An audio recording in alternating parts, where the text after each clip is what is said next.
जी जी बिल्कुल ठीक है, परफेक्ट है। लग करो।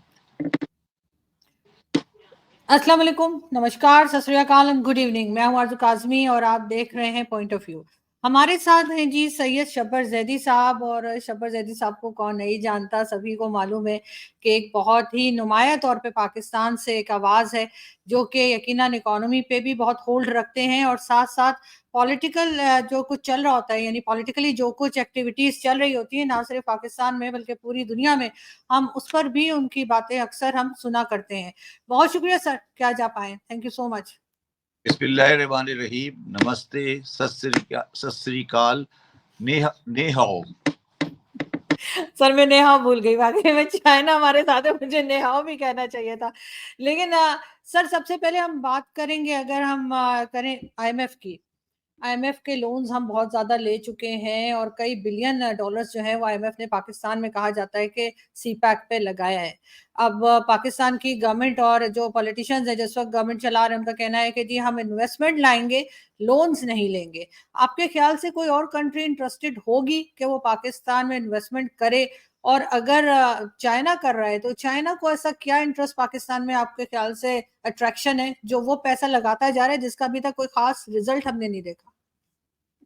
देखिए, बात यह है कि दुनिया में अब जो इन्वेस्टमेंट होती है वो बिजनेस टू बिजनेस होती है। और स्टेट की जो स्टेट जो है वो वो बिजनेस में नहीं होती, तो स्टेट कभी इन्वेस्टमेंट कहीं नहीं करती। ये चाइनीज की कुछ स्टेट ओन कंपनीज हैं जो इस तरह इन्वेस्टमेंट करती हैं मुख्तलिफ जगहों पर। मेरा व्यूज व्यूज आपको इस बारे में पता है। मैं बहुत ज़्यादा कभी भी ऑप्टिमिस्टिक सी पैक के बारे में नहीं रहा हूँ।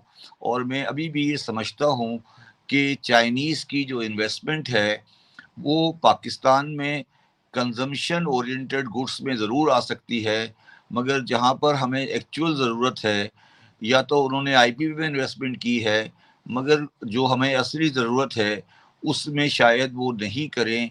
और ये एक बड़ा सोर सब्जेक्ट है पाकिस्तान की इकोनॉमिक्स का। इस पे आप जितना मुझे कम बुलवाए इतना अच्छा है, क्योंकि मुझे भी इसी मुल्क में रहना है। बिल्कुल सही सर, लेकिन बहरहाल सर बोलना तो चाहिए, इसलिए कि अब वो टाइम आ गया है कि अब खामोश रहने से जो है वो चीज़ें सही नहीं होंगी।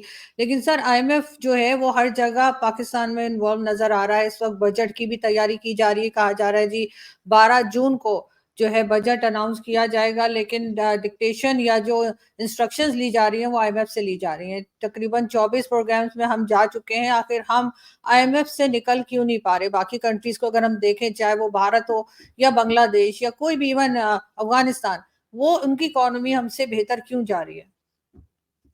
देखें, जब एक आदमी एक घर में रहता है हम्म, और उसके पास खाने को रोटी नहीं है और वो बराबर वाले से रोटी मांग के खा लेता है, तो इसमें दो खराबी होती हैं।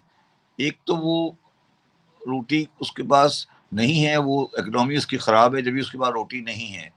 मगर उसमें दूसरी खराबी ये होती है कि उसके अंदर ये आदत पड़ जाती है कि मैं काम नहीं करूं फिर भी मुझे रोटी मिल जाएगी। तो उसको आप जो भी नाम दे दें, वो आदमी फिर इनहेरिटली बेगैरत हो जाता है। तो हम बहैसियत कौम बेगैरत हो चुके हैं। मैं इससे ज्यादा लफ्ज इस्तेमाल नहीं कर सकता। लेकिन सर अब जो लोग हमें पैसा देते हैं, अब उन्होंने भी पैसा देना बंद कर दिया है। अब वो कहते हैं हाँ जी हम इन्वेस्टमेंट के लिए जा रहे हैं। अब इन्वेस्टमेंट लेके क्या कोई पाकिस्तान में आएगा जहां पर कभी चाइनीज वर्कर्स के ऊपर अटैक हो रहा है, कभी जापानीज पर अटैक हो रहा है, और सिर्फ चाइना को ही थोड़ा बहुत जो काम चाइना दे रहा है, बाकी तो ना यूरोप से कोई आ रहा है ना गल्फ से कोई आ रहा है। आते हैं, वादे करते हैं, निकल जाते हैं। पाकिस्तान में आखिर ऐसी क्या अट्रैक्शन है कि सिर्फ चाइना कर रहा है, कोई दूसरी कंट्री आने को तैयार नहीं है? ऐसे सिलसिले में हम कब तक जो है सरवाइव कर पाएंगे इसी इसी कंडीशन में? तो तुम बड़ी अजीब अजीब बातें कर रही हो। बात यह है कि चाइनीज फॉरेन इन्वेस्टमेंट या बाहर की इन्वेस्टमेंट, ये तो बहुत दूर की बात है ना। तो मुझे ये बताओ कि पाकिस्तानी पाकिस्तानी जो बैठे हैं, क्या वो अपनी इंडस्ट्री में एक्सपेंशन कर रहे हैं? जो पाकिस्तानी इंडस्ट्रियलिस्ट बैठा हुआ है जिसके पास पैसे, क्या वो इन्वेस्टमेंट कर रहा है? मैं पाकिस्तान की 3-4 बहुत बड़ी कंपनियां, जो सबसे बड़ी कंपनियां हैं, उनके बोर्ड पे बैठा हूँ। ठीक है, मुझसे ज्यादा इस चीज को कोई नहीं जानता। पहले घर वाला इन्वेस्ट करता है, फिर बाहर वाला इन्वेस्ट करता है। मेरा सिर्फ गुजारिश ये है कि हम अगर ये झूठ बोलना और अपने आप को धोखा देना और अपने साथ मजाक करना छोड़ दें तो शायद हम ठीक हो जाएं। ये हम अपने साथ मजाक करते हैं, हर 5-10 साल बाद मजाक शुरू कर देते हैं, फिर अजीब अजीब तरह की बातें करते हैं, शक्लें दिखाते हैं, तस्वीरें लगा देते हैं।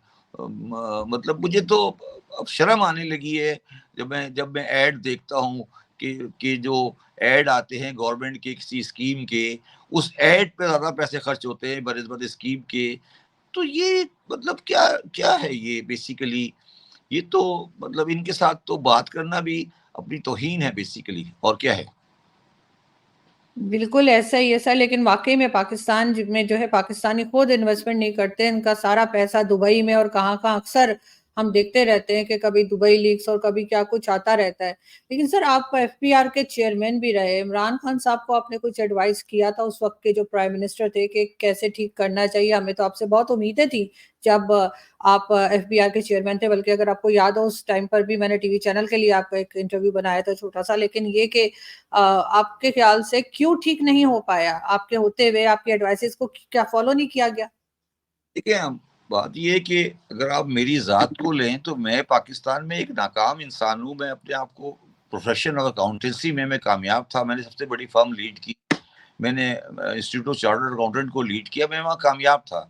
मगर जब मैं गवर्नमेंट में आया तो मैं कोई कामयाब आदमी नहीं था, और उस नाकामी में किसकी वजह थी, क्या था, वो एक अलग बात है। मगर एक ये जो इस्लामाबाद है, ना इसमें इस्लाम है ना ये आबाद है। तो जब आप इसमें जो नमक की कान होती है ना, जब नमक की कान में कोई चीज डल जाती है वो खुद ब खुद नमक हो जाती है।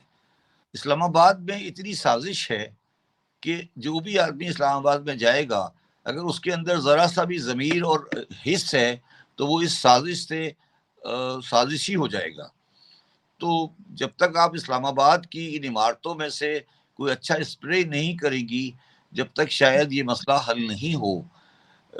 इस इन मामलात में अगर ये कंट्री यूरोप में होता या ये कंट्री अफ्रीका में होता तो ऐसे ऐसे हालात में, ऐसी कंट्रीज में खूनी इनकलाब आया करते हैं।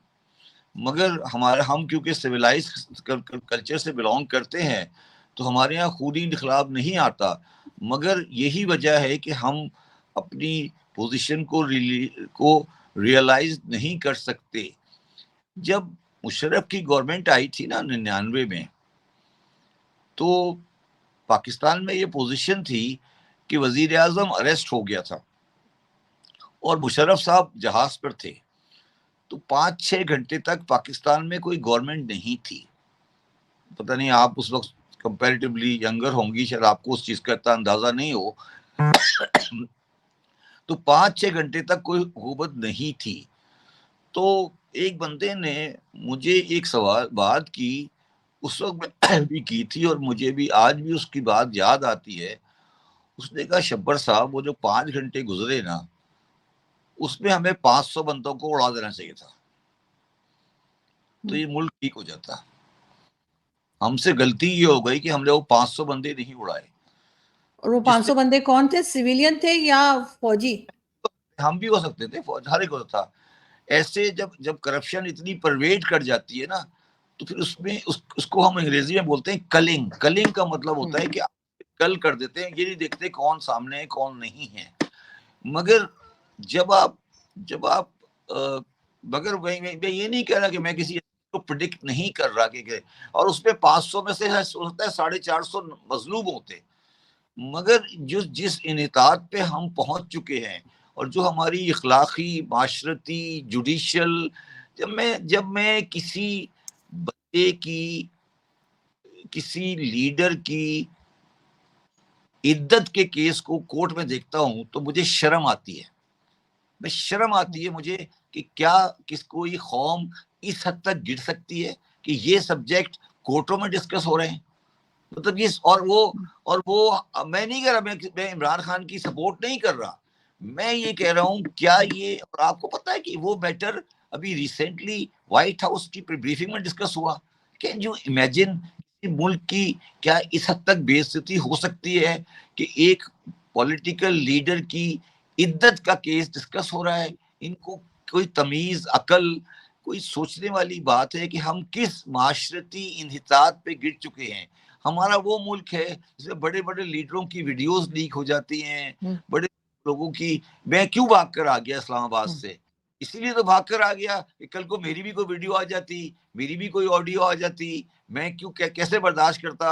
आप भी पहली पहली प्रश्न में यही कहती कि शब्बर साहब ने किया होगा, हो सकता है बाद में मैं सारी जिंदगी इसका जवाब देता रहता। सब यही सोचते ना, मैं कितने लोगों को जवाब देता कि ऐसा नहीं। तो ये माशरे, इस तरह के माशरों को रहने का हक हासिल नहीं है दुनिया में, और इसीलिए इन पे अल्लाह ताला का अजाब आता है। लेकिन सर किसी का भी कोई अगर पर्सनल मैटर है तो उसको वहीं तक मेरे ख्याल है रखना चाहिए। ये जो ऑडियो वीडियो रिलीज करते हैं, इनका ये काम नहीं है, इनका काम कुछ और है। इनका काम तो सिक्योरिटी का है। ये बैठकर ऑडियो वीडियो बना रहे हैं लोगों की। भाई जिस चीज से मुल्क को कोई नुकसान नहीं हो रहा, दो लोगों की अपनी मर्जी है, वो जो मर्जी करें, उस पर इनकी ऑडियो वीडियो निकालना एक अजीब सी चीज लगती है मुझे। लेकिन सर ये जो आप स्प्रे की बात कर रहे थे इस्लामाबाद में, ये स्प्रे इस्लामाबाद से ज्यादा तो रावलपिंडी में होना चाहिए, क्योंकि नहीं, सारे फैसले तो वहीं से आते हैं। ये आपका ख्याल है ना कि रिलीज किसी पर्टिकुलर इदारे ने की, ये नहीं है। क्या पॉलिटिकल पार्टी इसमें इन्वॉल्व नहीं है? सर होंगी, लेकिन इतनी पावर पॉलिटिकल पार्टी के पास नहीं होती जो जो पावर इनके पास है कि हर जगह जाके कैमरास लगा देते हैं। गलत बात इस पे नहीं कह रहा। हम्म, वो भी इस काम में खुश होते हैं ना। पार्ट हम्म, पार्टी तो सिस्टम है। अगर मेरे पार्टी के खिलाफ होगी, मैं बड़ा खुश होता हूँ, आगे चलाता हूँ। और हम्म, दूसरी पार्टी होती है तो मैं भी, ये मेरा कहने का मकसद है, ये कौन चलाता है नहीं चलाता है इस पे बाद में आएंगे। मैं ये कह रहा हूँ ये हमारा माशरती इंहितात है कि हम जब दूसरी पार्टी की आएगी तो हम उसको सारे मुल्क में फैलाएंगे। मैं ये अर्ज करने की कोशिश कर रहा हूँ कि ये सारी चीजें किसी भी माशरे में तबाही की बुनियाद होती हैं। और ये, मगर मैं आपको ना एक बात यहाँ सुना देता हूँ, फिर आप मुझसे बात करिएगा, आपको ज्यादा समझ आ जाएगी कि मैं क्या कह रहा हूँ। मैं ये बात कर रहा हूँ 1958 की, जो एक किताब लिखी है डॉक्टर रशीद अमजद साहब ने, जिनका नाम है, इस किताब का नाम है आशिकी सबर तलब, जो उनकी बायोग्राफी है, ऑटोबायोग्राफी है। उन्होंने ये वाकया लिखा, और वो बड़े पढ़े लिखे आदमी, उन्होंने वाकया लिखा कि 50s में किसी गवर्नर को एक जमीन अलॉट हो गई। उन्होंने, गवर्नर साहब ने पूछा डिप्टी कमिश्नर से कि ये जमीन कितने की है। तो जो डिप्टी कमिश्नर साहब थे, उन्होंने खुशामद में ये कह दिया कि ये जमीन 2 करोड़ की है। 2-3 दिन बाद गवर्नर साहब ने फोन किया कि ये जमीन बेच दो। तो उन्होंने अपने स्टाफ का मीटिंग बुलाई, और उन्होंने कहा भाई ये तो 1 करोड़ की है, मैं उनको 2 करोड़ कह चुका हूँ, मैं कैसे कहूँ नहीं बिकेगी। और ये भागलपुर के इलाके का वाकया है, ठीक है। और तो उन्होंने कहा अब क्या करें, 1 करोड़ रुपए कहाँ से लाएं। तो मीटिंग हुई, ऑफिशियल मीटिंग हुई। उस मीटिंग के अंदर जो वहां मौजूद एसपी था, उसने डिप्टी कमिश्नर को मशवरा दिया कि सर अब इसका इलाज ये है कि जो यहाँ नेशनल बैंक ऑफ पाकिस्तान की ब्रांच है, उसमें तकरीबन रात को 2 करोड़ रुपए कैश होता है। अगर आप हमें इजाजत दें तो हम इसके अंदर डाका पड़वा देते हैं, और 2 करोड़ रुपए लेकर 1 करोड़ उनको दे देते हैं, बाकी हम बांट लेते हैं। उस ब्रांच में डाका पड़ा नेशनल बैंक ऑफ पाकिस्तान की, और 1 करोड़ रुपए उन गवर्नर साहब को दे दिया गया, 1 करोड़ रुपए बाकी ने बांट लिया, और उसकी एफआईआर दर्ज हुई, और वो एफआईआर बाद में खत्म हो गई। और नेशनल बैंक ऑफ पाकिस्तान को इसलिए चुना गया कि national bank of Pakistan government का बैंक था। तो मैं ये कहना चाह रहा हूँ बीबी कि पाकिस्तान तो अब बेहतर हो गया है। पाकिस्तान तो इतना बदतर किरदार से गुजरा है, इसका किरदार इतना खराब रहा है कि हम किस दुनिया में रह रहे हैं। ये मैंने वाकया सुनाया, आप किताब बाजार से ले लीजिएगा, सईद बुक डिपो में जाके ले लीजिएगा। उस किताब का नाम है आशिकी सबर तलब, राइटर का नाम है रशीद अमजद। ये वाकया पढ़ सुन लें। अब इसके बाद मुझे बताएं कि क्या हम बेहतर नहीं हो गए? कम से कम ऑफिशियल डाके तो नहीं पढ़ रहे ना अब।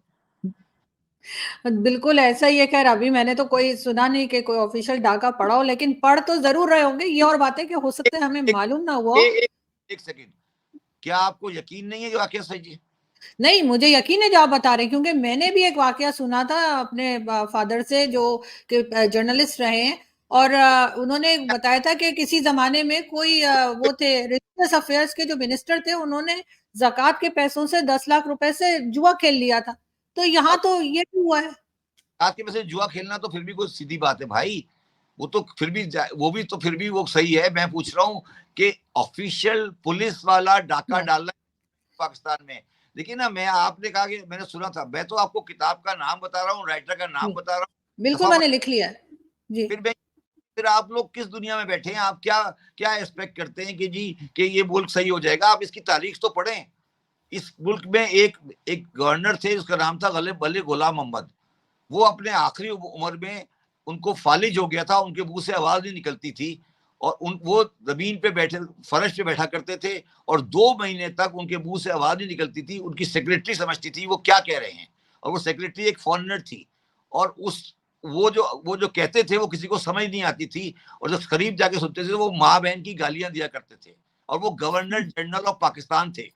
ये किसी किताब में लिखा है, पढ़ा है आपने कभी?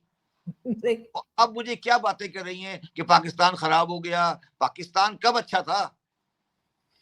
तो सर, इसका मतलब है कि शुरू में बनने के टाइम से लेकर ये सिलसिला चल रहा था। वैसे तो खैर लोन लेने का सिलसिला भी तभी का चल रहा था, मैंने सुना है आप कि जो भी बंदा पाकिस्तान की पॉलिटिक्स को जानता है उनसे पूछें कि मलिक गुलाम मोहम्मद जो कि गवर्नर जनरल ऑफ पाकिस्तान थे, उनके आखिरी 2 महीने क्या पैरालिसिस नहीं था? क्या वो जमीन पे कारपेट पे नहीं लेटे रहते थे? क्या उनकी सेक्रेटरी उससे ऑर्डर नहीं लेती थी? ये क्या गलत है या सही है? मुझे बता दें। जिस मुल्क का पैरालाइज प्राइम मिनिस्टर 2 महीने रहा हो, उसके बारे में आप क्या एक्सपेक्ट करती हैं? मगर अब हम क्या हिस्ट्री में ही रहेंगे? क्या हमारा कोई फ्यूचर है या कोई फ्यूचर नहीं है पाकिस्तान का? हिस्ट्री और प्रेजेंट तो हमेशा रिलेट करता है ना। तो हम जी तो, जी। हमारी तो ये रवायत है ना। हम एक ट्राइबल माशरे को कैसे सिविलाइज माशरा बना देंगे? और मतलब उसके बाद, हाँ, हम सुधरने वाले नहीं है, हम ऐसे ही रहेंगे, इससे भी बदतर हो जाएंगे। इसलिए कि आप ट्राइबल है ना, आप ट्राइबल हैं। हम्म। आपके आगे लिखा होता है कभी जरदारी, कभी बुकटी, कंजरानी, कभी कुछ गिलानी, कभी जिलानी। ये ट्राइबल है ना। गंडापुर, जी। ये क्या ट्राइबल नहीं है तो क्या है? ये ट्राइबल नहीं है तो क्या है? न्याजी, ये क्या लोग है? ये क्या चीज है? ये यानी ये लोग पूरी दुनिया में जाके एजुकेशन लेते हैं, कहाँ कहाँ, अमेरिका इंग्लैंड से पढ़ के आते हैं, फिर भी इनका जो दिमाग है या माइंडसेट है वो चेंज नहीं हो पा रहा। कभी कभी होगा भी नहीं, ट्राइबल का कभी चेंज भी नहीं होता। मेरी मेरी बड़े करीबी ताल्लुकात थे अकबर बुख्ती साहब के साथ। मैं उनको हम्म। लंदन में मिला, पहचाना ही नहीं। मैं उनको लंदन में मिला, मैं नहीं पहचाना। उन्होंने मुझे हम्म। कहा, mister Zaidi, you recognise me. मैंने कहा, sir who are you? He said, I am Akbar Bukhti. और उन्होंने अपनी अपनी आज आज जो एक प्रोग्राम था, आज एक दिन जियो के साथ, उसमें कहा कि मैंने पहला कत्ल 13 साल की उम्र में किया था अपने चचा का। हम्म। तो आप किस दुनिया में बैठी हैं मैडम?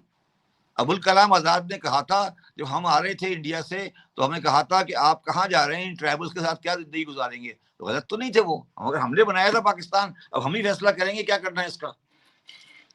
हाँ सर, वैसे ये तो खैर हमारे ही कारनामे हैं, जो लोग वहां से भारत से निकल कर आए थे इस साइड पर पाकिस्तान बनाने का सोचकर। सबसे ज्यादा, वैसे सबसे ज्यादा रगड़ा भी उन्हीं को लगा है। सबसे ज्यादा जैसे कहते हैं कि मुसीबत में भी वही लोग रहे हैं। अभी तक हमें जो है वो मुहाजिर कहा जाता है, हमें तो एक्सेप्ट किया ही नहीं। तो मेरी बात सुनो, मेरी बात सुनो। Let us correct the history. देखें, पाकिस्तान में जो आज लोग रहते हैं, पंजाब, सिंध, बलूचिस्तान, फ्रंटियर, इसकी गलियों में कभी ये नारा नहीं लगा कि बन के रहेगा पाकिस्तान। कभी एक आध दिन लगा हो। ये तो सुबह शाम को सोए, सुबह उठे, पाकिस्तान बन गया। ठीक है, असेंबली में रसदार पेश कर दी, पाकिस्तान। जो माइनॉरिटी सूबे थे इंडिया के, हमारे जैसे, हम लोग जहाँ रहते थे, या दिल्ली, आगरा में, हम वहाँ 14% की पॉपुलेशन रखते थे। फिर हमने कहा लेके रहेंगे पाकिस्तान, बट के रहेगा पाकिस्तान। हमारे बड़ों को समझ नहीं आ रही थी कि क्या कर रहे हैं। खैर हो गया, जो भी हो गया गुजर गया। हमें पाकिस्तान ने सब कुछ दिया है। ये गलत है कि पाकिस्तान में हमें कोई तकलीफ हुई है या पाकिस्तान ने हमें मौका नहीं दिया, ये गलत है। मगर मैं ये कहने की कोशिश कर रहा हूँ कि ये ट्राइबल सोसाइटी ट्राइबल ही रही। और इसके बारे में मेरी ऑटोबायोग्राफी इंशाल्लाह ताला आपको 2 महीने बाद मिल जाएगी। मैंने उस किताब में एक एक किताब लिखी थी, डॉक्टर बी आर अम्बेडकर ने, उसका नाम था the partition and the Pakistan and the partition of India.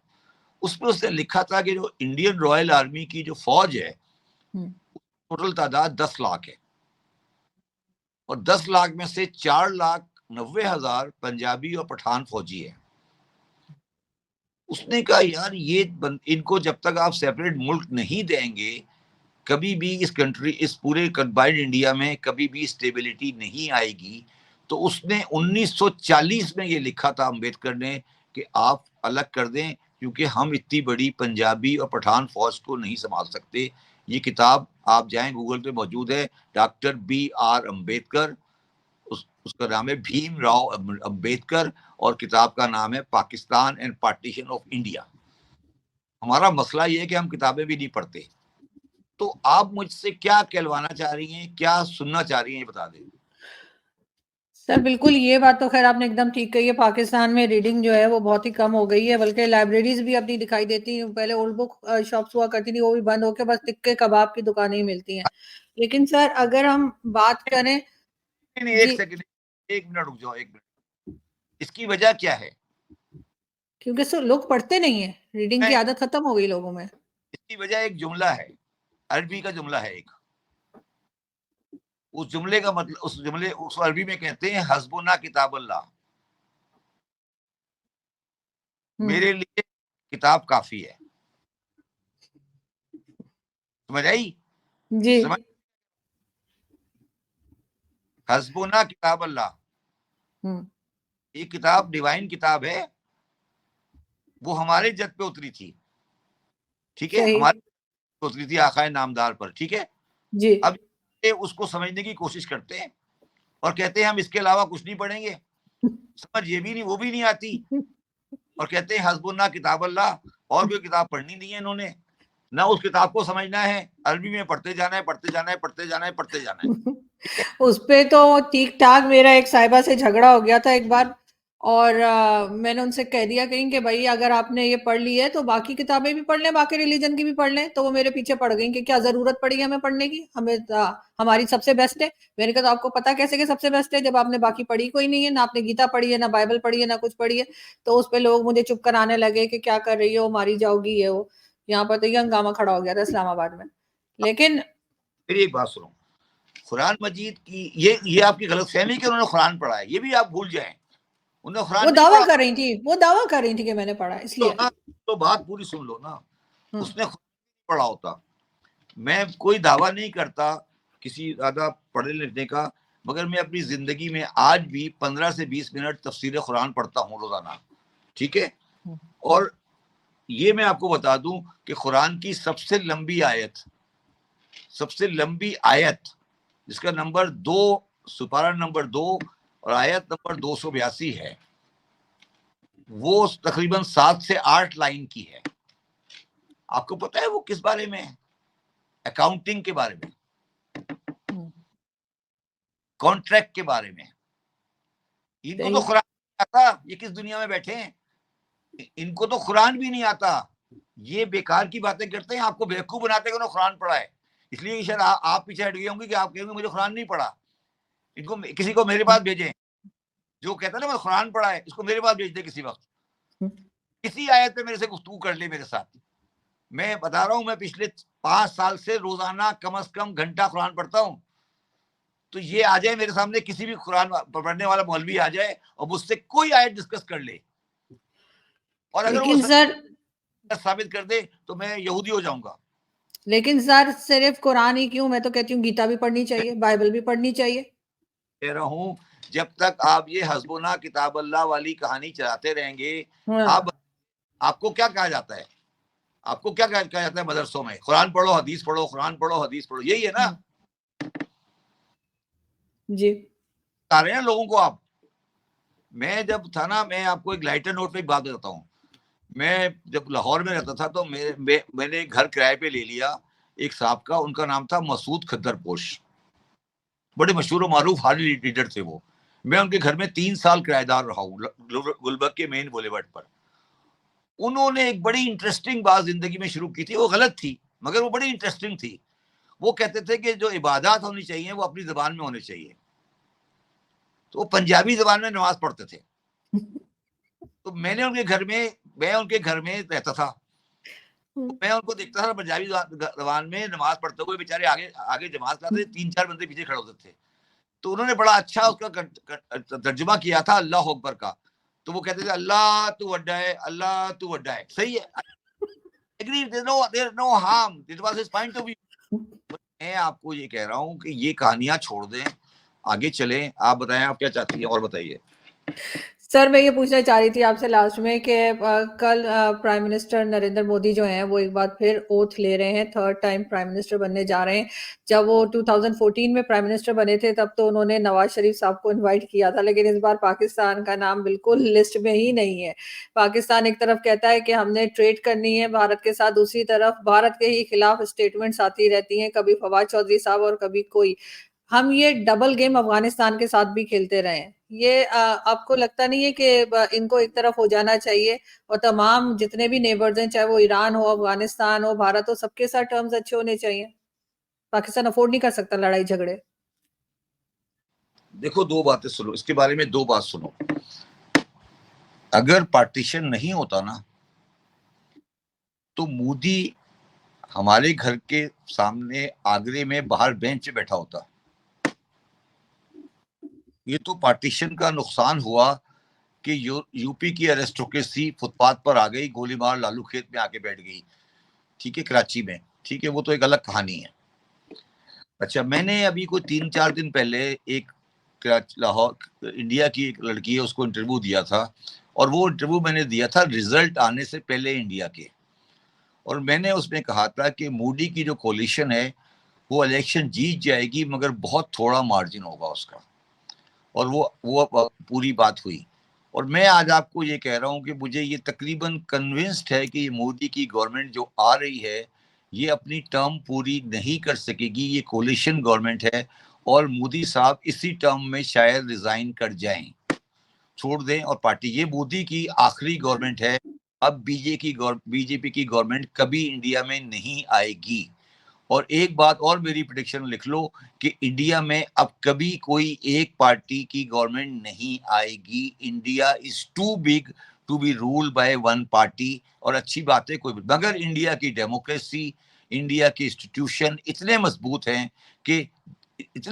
हैं कि उनको कोई हिला ही नहीं सकता। मैं उनको एडमायर करता हूँ। उनका पहला इलेक्शन का जो बैलेट बॉक्स खुला था, बैलेट बॉक्स फिल हुआ था, वो 2 महीने पहले हुआ था, और रिजल्ट 2 महीने बाद हुआ है। किसी ने ये नहीं बोला कि बेईमानी हुई है। हमें तो बेगैरतों की तरह उनकी इलेक्शन के बारे में बात ही नहीं करनी चाहिए। हम हमारा क्या हक है? हम तो 47-45 फॉर्म के बारे में सेटल नहीं हो सके आज तक। आधे घंटे का बैलेट बॉक्स हम नहीं निकाल सकते। हमें क्या हक हासिल है कि इंडिया के बारे में बात करें? जहां तक नवाज शरीफ और मोदी की और बातें, ये सब रेलेवेंट बातें हैं। पाकिस्तान इंडिया के ताल्लुकात अगले अगले 2-3 साल में सही होने वाले हैं on the instruction of two parties who are very important for us, which are Saudi Arabia and US. Saudi Arabia और यूएस हमारी मदद सिर्फ उस वक्त करेंगे जब हम इंडिया के साथ अपने ताल्लुकात सही करेंगे। आपने लास्ट टाइम का वर्ल्ड कप का मैच नहीं देखा, उस मैच के आसपास जो ग्राउंड में इश्तिहार लगा हुआ था वो अरामको का था। सऊदी अरब की सबसे बड़ी इन्वेस्टमेंट इंडिया में है, यूए की सबसे बड़ी इन्वेस्टमेंट इंडिया में है। वो आपके ब्रदर मुल्क हैं, वो आपके ऊपर से गुजर के चले जाते हैं, वो आपको सलाम भी नहीं करते जहाज में से। तो खुदा का वास्ता है, ये बिला वजह की गुफ्तगू कि जी फवाद चौधरी ने ये कह दिया, नवाज शरीफ साहब ने ये कह दिया, ये इररेलेवेंट लोग हैं। अगर आपने मोदी इंडिया से बात करनी है, राहुल गांधी से बात करनी है, या उनको समझना है, तो पहले शब्बर जैदी के पास आए, वो समझाएगा कि इनका माइंडसेट क्या है। अगर ये आपने फौजियों के हवाले कर दिया या पठानों के हवाले कर दिया कि वो राहुल गांधी से डील करे, तो फिर आप इससे बेहतर है कि खुदकुशी कर लें। कि हम सर राहुल गांधी से क्यों, पीएम मोदी से क्यों नहीं? इस वक्त तो प्राइम मिनिस्टर मोदी जी आ रहे हैं, चाहे जितने टाइम के लिए भी आ रहे हैं जैसे आप कह रहे हैं, लेकिन ये कि राहुल गांधी तो अभी इस पोजीशन में नहीं है कि पाकिस्तान की गवर्नमेंट उनसे बात करे। कोशिश कर रहा हूँ, मेरी बात समझ नहीं रही आप। मैं कहने की कोशिश ये कर रहा हूँ कि इंडियन माशरे में इंडियन माशरे में मोदी की हैसियत वही है जो पाकिस्तान में जमात इस्लामी की है। वो कभी माशरती इज्जत हासिल नहीं कर सकता। राहुल गांधी की गवर्नमेंट नहीं है, मगर वो रेस्पेक्टेबल फैमिली से बिलोंग करता है, उसकी एजुकेशन है, उसकी बैकग्राउंड है। हमारी बैकग्राउंड भी वही है। हम और मेरे ग्रैंडफादर इलाहाबाद में रह के आए, हमें पता है कि वो क्या है। आप लोग नहीं सर समझ हम सकते, ये पंजाबी और नवाज शरीफ समझ नहीं सकते कि इंडियंस क्या है। मोदी तो एक टेम्परेरी फेज है मैडम, ये तो टेम्परेरी फेज है, आया था चला गया। हमें तो लॉन्ग टर्म रिलेशन कायम करने हैं इंडिया के साथ। अफगानिस्तान, देखो मेरी एक बात याद रखना, और कभी चाहो तो उसको किसी का कोट करना, कि दिल का रिश्ता सिर्फ उससे मिलता है जिससे आपका खाना और गाना मिलता हो। लेकिन सर पीएम मोदी को तो तमाम गल्फ कंट्रीज ने जो है वो अवार्ड्स दिए हैं, उन्होंने अपनी कंट्री के लिए बहुत काम किया है, इकोनॉमी आगे बढ़ाई है, इंडिपेंडेंट फॉरेन पॉलिसी लेकर आए हैं। आप उनको इस तरह से कैसे काउंटर कर सकते हैं कि बिल्कुल कॉर्नर कर दें उनको कि उन्होंने कुछ किया ही नहीं? की बात सुनो, फिर आपका प्रॉब्लम यही है, आप कितनी दफा इंडिया गई हो? मैं नहीं गई हूँ, एक बार भी नहीं गई। आप नहीं बोलो ना, मैं 15 मरतबा इंडिया गया हूँ। मैं प्रेसिडेंट था साफा का, मैं प्रेसिडेंट था इंस्टीट्यूट का, हमारे पास 7 वीजा होता था। आप कभी इंडिया गई नहीं है, आप यहाँ बैठ के मुख्तलिफ ARY के और जियो के प्रोग्राम देख देख के इंडिया के बारे में गुफ्तगू कर रही हो। आपको क्या पता कि इंडिया क्या है? इंडिया में Modi is not an acceptable phenomena. आप नहीं समझ रहे इस बात को। वो एक बेचारा लो कास्ट का आदमी है, उसके साथ क्या गुफ्तगू करनी चाय वाले के साथ? आप क्यों इस बात को समझ नहीं रही हैं? India is a very organise civilise society. वो एक बड़ी ऑर्गेनाइज सिविलाइज सोसाइटी है, उनकी 3-4 हजार साल तहजीब है। वो एक ठीक है, एक वेव आ गई, अयोध्या में मंदिर बना दिया, उसमें लोग आ गए, यात्रा हो गई। आपने कभी अटल बिहारी वाजपेयी को सुना है? अटल बिहारी वाजपेयी जो था वो आपको पता है शायर था। अटल बिहारी वाजपेयी की जो कॉन्स्टिट्यूंसी थी वो लखनऊ थी, इसलिए कि वाजपेयी जो होते हैं ना वो बड़ी हाई कास्ट हिंदू होते हैं। और ये सारे हमारे मुंशी हुआ करते थे पार्टीशन से पहले। बदकिस्मती तो हमारी थी ना कि हमने हमने ये बोंगी मारी और हम इन ट्राइबलों के साथ आके बैठ गए, और हमने इनके लिए पाकिस्तान बना दिया। हमने तो इनके लिए पाकिस्तान बना दिया। अब हम आके इनके अब कभी हमें जरदारी साहब मिल जाते हैं, कभी मुफ्ती साहब मिल जाते हैं, कभी सजरानी साहब आ जाते हैं, कभी कोई आ जाता है, कभी गंडापुर साहब आ जाते हैं, कभी इमरान खान न्याजी आ जाते हैं। ओ भाई, कभी देखो तो सही कि तुम्हारी, देखो बात सुनो, तहजीब याफ्ता कौम उसे कहते हैं जिस कौम की औरतें कम से कम 4 नस्लों से पढ़ी लिखी हों। तुम पाकिस्तान के लीडरों की फैमिली उठाओ और उनसे पूछोगे इनकी औरतें कितनी नस्लों से पढ़ी लिखी हैं। मर्दों की पढ़ाई लिखाई तो हर जगह हो जाती है, औरतों की पढ़ाई लिखाई देख लो, फिर तुम्हें पता लगेगा कि तहजीब और बद तहजीबी किसे कहते हैं। तहजीब उस वक्त आती है किसी माशरे में जब उस माशरे की औरत पढ़ी लिखी हो, और ये वो कौम है जिनमें 90% औरतें पढ़ी लिखी नहीं है। मैं पाकिस्तान की बुराई नहीं कर रहा, मैं ये बता रहा हूं कि ये किस नस्ल के लोग हैं, इनको समझने की कोशिश करो। ये इनको अभी 3-4 नस्लें लगेंगी ये समझने में कि तहजीब किसे कहते हैं, शराफत किसे कहते हैं, इखलाक किसे कहते हैं, ये मुल्क ये क्यों, किसने बनाया था, ये मुल्क क्यों बना था, इसकी क्या बैकग्राउंड है, ये क्या हुआ था। वो भाई सुबह उठे पाकिस्तान बन गया, ये तो नहीं हो सकता ना, ये तो नहीं हो सकता ना, इस तरह तो नहीं चल सकता ना ये। और आपने कहा कि जी मैं, तो मेरी बात को समझने की कोशिश करो। पाकिस्तान को जिन्होंने बनाया था ना वही सही करेंगे। सही। मगर सर मैं ये जरूर कहूंगी, खैर हम लोग भी इंडिया से ही आए थे, मतलब मेरे जो ग्रेट ग्रैंडफादर थे वो वहां पर इलाहाबाद हाई कोर्ट में जज रहे हैं, मेरे दादा जो है वो इलाहाबाद से, मेरे फादर यहाँ पर आए थे, लेकिन उसके बाहर। नहीं, एक सेकंड, आपने दादा से पूछे कि मोतीलाल नेहरू के बारे में क्या व्यू उनका? सर दादा तो नहीं है, मैं उनसे क्या फादर से भी नहीं पूछ सकती, लेकिन ये जरूर है कि बहरहाल पाकिस्तान का जो भी हाल हुआ है, मैं तो कहती हूँ कि अगर एक चाय वाला हमें भी मिल जाए जैसा कि इंडिया को मिला है, तो शायद हमारी भी फॉरेन पॉलिसी कुछ बन जाए, हमारी भी इकोनॉमी कुछ ठीक हो जाए। हम कब तक कटोरा लेके पूरी दुनिया में भीख मांगते हैं, लेकिन सर लास्ट में हम इंडिया से क्यों नहीं मांगते? उनकी नहीं इकोनॉमी तो बहुत आगे जा रही है। नहीं नहीं, ये चाय वाले की बात नहीं है, ट्राई टू अंडरस्टैंड। जब 75 साल की डेमोक्रेसी होगी ना, तो बहन हम्म। मोदी को डिसोन नहीं कर रहा, मैं सिर्फ ये अर्ज करने की कोशिश कर रहा हूँ कि 75 साल डेमोक्रेसी की वजह से ये हुआ है। इंडिया में चीफ ऑफ आर्मी स्टाफ को सेक्रेटरी ऑफ द डिफेंस से मिलने के लिए अपॉइंटमेंट लेना पड़ता है। ट्रू। आप तैयार हैं? आप तैयार हैं? बताएं बिल्कुल मुझे। सर, यहाँ पे भी सर होना तो यही चाहिए कि जो इदारा है वो गवर्नमेंट के अंडर होना चाहिए, लेकिन यहाँ गवर्नमेंट उसके अंडर है अनफॉर्चुनेटली। अच्छा, मेरी आखिरी बात सुन लो। जी। पाकिस्तान की मादरी जबान क्या है? पाकिस्तान सर उर्दू कही जाती है सर। अच्छा, ठीक है। आपने कभी जवाहरलाल नेहरू का शादी का कार्ड देखा है जो पब्लिक में अवेलेबल है? व्हाट्सएप पे भी मिल जाएगा आपको। जी। देखा है आपने कभी? मैंने नहीं देखा। बस यही। अच्छा, अब देख लो, वो कार्ड पूरी तरह 120% उर्दू में लिखा हुआ है। सही। तो भाई उसमें कोई हिंदी का लफ्ज नहीं है, एक लफ्ज भी हिंदी का नहीं है। जवाहरलाल नेहरू की शादी का कार्ड दिल्ली में छपा था, वो अभी जाओ उसे मिल जाएगा गूगल पे, गूगल पे पढ़ो, फिर समझो मैं क्या कह रहा हूं। जवाहरलाल नेहरू, जवाहर किसे कहते हैं? मोती को। मोती मोती, को। ये दोनों उर्दू के लफ्ज है, मोती और जवाहर। ठीक है, तो उर्दू उर्दू पाकिस्तान में है या इंडिया में है? बिल्कुल सब हिंदुस्तान की ही जबान है। इसकी हिंदुस्तान की ही जबान है ना उर्दू। अर्ज ये करने की कोशिश कर रहा हूं कि मोदी ठीक है, इकोनॉमिक साइड पर बहुत स्ट्रांग है, अच्छी तरक्की की है, मैं डिसएग्री नहीं कर रहा, मगर मैं समझाने की कोशिश आपको ये कर रहा हूं कि आप पहले ये समझें कि इंडिया की डायनेमिक्स एक शख्सियत से रिलेट नहीं करती, उनकी डायनेमिक उनकी जुडिशरी से रिलेट करती है, उनकी आर्मी से रिलेट करती है, उनकी इलेक्शन प्रोसेस से रिलेट करती है, उनकी डाइवर्सिटी ऑफ थॉट से रिलेट करती है, उनकी हिस्ट्री से रिलेट करती है। हमारे पास तो कोई चीज भी नहीं है ना। तो चाय वाला, हमारे पास चाय वाला आएगा वो अल्ताफ सर की तरह हो जाएगा। फिर हमने जब अल्ताफ बनाया कराची में, उसके चाय वाले बिठाए, वो सब अमेरिका बैठे हुए हैं आजकल। तो ये भी आप भूल जाए ना, गरीब आदमी को कभी लीडर नहीं बनाना।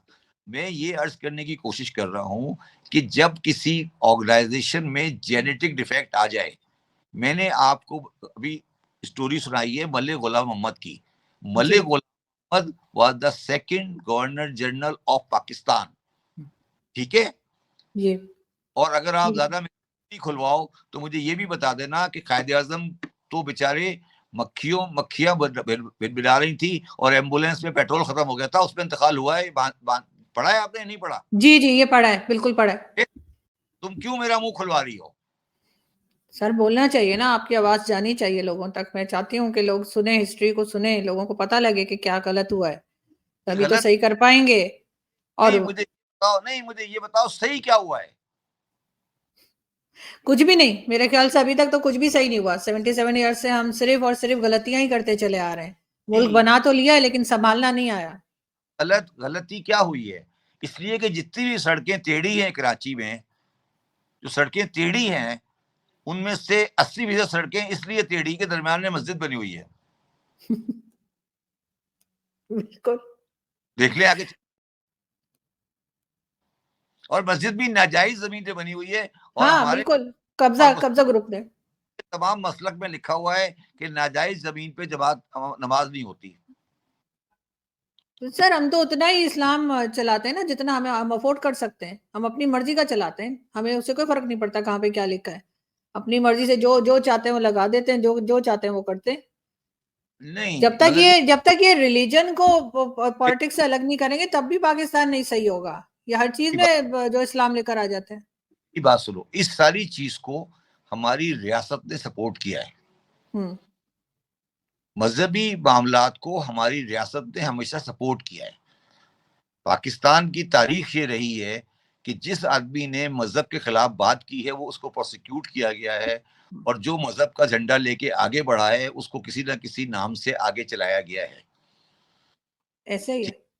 तो ये आप नहीं कहें कि उसको, ये सारी जो मजहबी जुनूनियत आई है ये स्टेट की प्रोटेक्शन से आई है। सिपा साहबा किसने बनाई? ISO किसने बनाई? तालिबान किसने बनाए? सारी हमारी स्टेट की प्रोटेक्शन है। अच्छा, ये हमारे दिमाग में क्यों आया? ये खन्नास हमारे दिमाग में इसलिए आया कि मौलाना मौदूदी साहब जो सारी जिंदगी पाकिस्तान की मुखालफत करते रहे, जब पाकिस्तान आ गए उन्होंने मुहिम की शुरू की निफाज इस्लाम की। सर हमने तो मिस्टर जिन्ना जो हर वक्त पुरानी पिक्चर्स में सूट वूट पहने नजर आते हैं, उनको शेरवानी पहना दी, जिन्ना कैप पहना दी, अजीब ही हुलिया बनवा दिया। तो हम तो जिना वहां तक गए हैं। नहीं तो आप किताब पढ़ लें रती जिना एंड हम्म, मिस्टर जिना, फिर आपको अंदाजा हो जाएगा। हम्म, तो मिस्टर जिना के बारे में आप प्रोग्राम कर लें मेरे साथ किसी वक्त, मैं आपको मिस्टर हम्म। जिना के बारे में बता दूंगा, प्रोवाइडेड ये नहीं है कि आप उस प्रोग्राम को चला नहीं सकेंगी। मगर क्यों नहीं चला सकूंगी सर? मैं चलाती हूँ हर शो को। नहीं, आप मैं मिस्टर, डरती नहीं। मैं कहूंगा ना वो आप चला नहीं सकती। बेसिकली आप किताबें आपको पढ़ा देता हूँ, आप पढ़ ले। रत्ती जिना के बारे में किताब एक लिखी हुई है, वो मैं हम्म, आपको बताता हूँ। मैं आपको उसे कोट कर दूंगा कि क्या लिखा है उसके अंदर। तो ये जो बेकार की बातें हैं ना, ये सारी बेकार की जो बातें हैं, ये सारी चीजें। अच्छा, आप मुझे आखिरी बात ये बता दें कि मिस फातिमा जिन्ना की डेथ हुई थी या मर्डर हुआ था? सर मेरे ख्याल से जहां तक मैंने सुना पढ़ा है तो मर्डर हुआ था। फिर कौन सा बंदा खुद मरा है? हमने तो सबको शहीद किया है। बिल्कुल। हम तो शहादत देने के बड़े शौकीन हैं। हमने हम्म, कौन सा बंदा खुद मरा है? हमने सबको शहीद किया है। लाखन अली खान शहीद हो गए, बेनजीर भुट्टो शहीद हो गई, भुट्टो साहब शहीद हो गए, हम्म, फातिमा जिन्ना शहीद हो गई, सारे शहीद है ना। सही। बिल्कुल। और हमने क्या किया? किसने मारा? अपने ही लोगों ने मारा है। अयूब कोई खान के बाहर पास, से तो नहीं आया था। अयूब खान के पास कितनी दौलत थी? हम्म, बात आज उनकी फैमिली में कितनी दौलत है, आपने कभी देखी है? तो क्यों ये बेकार की बातें कि पाकिस्तान में आज खराबी है? मैं तो बड़ी आपके सामने कैटेगोरिकली साबित कर सकता हूं, फैक्ट्स एंड फिगर के साथ, कि पाकिस्तान की जो मॉरल हालात थे, आज हमारे हालात बेहतर हैं इस वजह से कि मीडिया खुला हुआ है। कम से कम ये मैं और आप बात तो कर रहे हैं ना। बिल्कुल। पुलिस वाले टाका डलवाते थे तो पहले बात छुप जाती थी ना, अब किसी बंदे ने किताब में लिख दी है ना। बिल्कुल सर ऐसा ही है, क्योंकि अब मीडिया जो है उसकी वजह से, हालांकि अभी भी इन्होंने मीडिया थोड़ा बहुत बंद कर रखा है, लेकिन फिर भी लोग बात कर रहे हैं और सोशल मीडिया की वजह से भी लोगों को काफी कुछ मालूमात जो है वो पहुंची है। और आपको ये ऐसे लोग भी। जी। आपको ये पता है कि मैं पाकिस्तान, मुझे पाकिस्तान से ज्यादा इंडिया में सुना जाता है? सर मेरे साथ भी ऐसा ही है। क्यों? क्योंकि हम सच बोल रहे होते हैं और यहाँ पे सच सुनने का रिवाज नहीं है। देखिए मेरी बात सुने, मैंने जो इंटरव्यू दिया अंबर जैदी को, हम्म। उसमें इंडिया की इतनी बुराई की और कश्मीर की इंडिया में इतनी तबीयत साफ की, मुझे उनको क्रेडिट देना पड़ेगा, उन्होंने एक लाइन नहीं काटी। बिल्कुल सही, मैंने देखा है वो इंटरव्यू आपका। फिर आप मानती हैं? बिल्कुल। तो फिर तो मुझे ये बताइए कि मैं उसको इंटरव्यू क्यों नहीं दूं? मैं पाकिस्तानियों के साथ जो दाढ़ियां लंबी लंबी पहन आ जाते हैं और के साथ बात करूं? नहीं सर, कोई फायदा नहीं। अगर अगर बात ना करने दी जाए और एडिट कर दिया जाए तो मेरे ख्याल है उधर बात करने का कोई कोई फायदा नहीं है, कोई मतलब नहीं नहीं तो बनता। मैं आपको बिल्कुल साफ बताता हूं, मैं तो गुफ्तगू करना पसंद ही नहीं करता। पहले मैं बंदे की शक्ल देखता हूं फिर बात करता हूं। अगर बिल्कुल आ, ऐसे ही है। अगर आज आपका लिबास भी उस तरह का होता तो मैं शायद आपको मना कर देता। मेरा लिबास ऐसा कभी भी नहीं होता। बड़ा क्लियर बारे में मैडम, मेरा बड़ा क्लियर पॉइंट ऑफ व्यू है। आप अपने घर हाँ, खुश, बिल्कुल सही। आप और अपने खैर घर खुश। सर, बात सर डंके की चोट पे करना चाहिए। मैं भी डंके की चोट पे बात करती हूँ, मैं किसी से डरती वरती नहीं हूँ। जो मुझे मैं सही लगती है मैं वही बात करती हूँ। मैं ये पूछ रहा हूँ कि ये जो नया हिजाब आया है, हम्म। कभी आपने अपनी वालदा को करते देखा था ये? नहीं, कभी नहीं। मेरी तो दादी ने कभी नहीं किया। नानी को वालदा देखा? ने किया। नहीं। नानी को देखा था? जिस हुलिये में हमारे वजीर आजम साहब की बेगम फिरती हैं, कभी आपने ये हुलिया पाकिस्तान में पहले देखा था? सर ऐसे मैंने कार्टून देखे थे वो, जो घोस्ट के कार्टून्स आते थे ना, उनमें इस तरह का ड्रेस दिखाया जाता था अच्छा, मैं जब वो उनकी छोटे थे। हर एक जाति जात की बात है, उनका जैसे मर्जी वो लिबास पहने। हाँ, मगर उनकी मर्जी है, लेकिन वो देखने में अजीब लगता है मगर डेफिनेटली। वो अपने घर खुश, मैं अपने घर खुश। हाँ। जब ऐसे बंदे मुझे मिलते हैं ना, ऐसी खवातीन मिलती हैं, तो मैं पूछता हूँ यार मुझे तो पहले ये सेटल करो कि ये औरत है या मर्द है। और ये यही हंगामा रहता है, क्योंकि इसमें कई बार मर्द भी होते हैं और कई नहीं, बार ऐसे भी होते हैं कि कोई वोट डालने जा रहा है तो किसी और ने वोट डाल दिया, एग्जाम देने जा रहा है, कोई और एग्जाम देकर आ गया। मैं आपसे सिर्फ ये पूछ रहा हूँ कि क्या ये लिबास आपने 30 साल पहले देखा था कभी? नहीं। अच्छा, क्या ये लिबास खाना काबा के तवाफ में जायज है? नहीं, मेरा नहीं ख्याल के जायज है। फिर आपको वहां किसने पे राइट देखा? ये खुद ही पे तारी किया हुआ है और कुछ नहीं है। ये यहाँ पर भी ये लाल मस्जिद वाले और ये सब इन्होंने ये तमाशा शुरू किया हुआ है। बात ये नहीं है, बात ये नहीं है लाल मस्जिद या पीली मस्जिद की बात नहीं है। बात ये है कि ये सब चीजें चलती हैं स्टेट प्रोटेक्शन में। स्टेट चाहती है, रियासत चाहती है, तो चलती है सब चीजें। रियासत ने इन लोगों को खड़ा किया हुआ है। ये रियासत ने क्यों खड़ा किया हुआ है? आपको समझ आई ये क्यों खड़ा किया हुआ है? इसलिए कि अवाम अपने हुकूक नहीं मांगे। हाँ, जब कोई मसला आए तो इनको आगे कर दें। इनको आगे कर देते हैं, बिल्कुल, डेफिनेटली, 100% एग्री। एक किसी शिया को मार देंगे, एक सुन्नी को मार देंगे, एक को हाँ, ऐसा वीडियो निकाल देंगे, वो पूरी कौम उसमें लग जाएगी। एक क्रिश्चियन को मार देंगे, वो कौम ये नहीं देखेगी कि पीली नहीं आ रहा, पानी नहीं आ रहा, वो कहेंगे बाहर लगे आप ये करें। मुझे ये इसीलिए करते हैं जी। मुझे एक बात बताओ, अगर आज हमारे आकाए दामदार जिंदा होते तो वो गजा में बच्चों के साथ होते या खाना काबा का तवाफ कर रहे होते? मेरे ख्याल है गजा में बच्चों के साथ होते, खाना काबा का तवाफ तो ना कर रहे होते।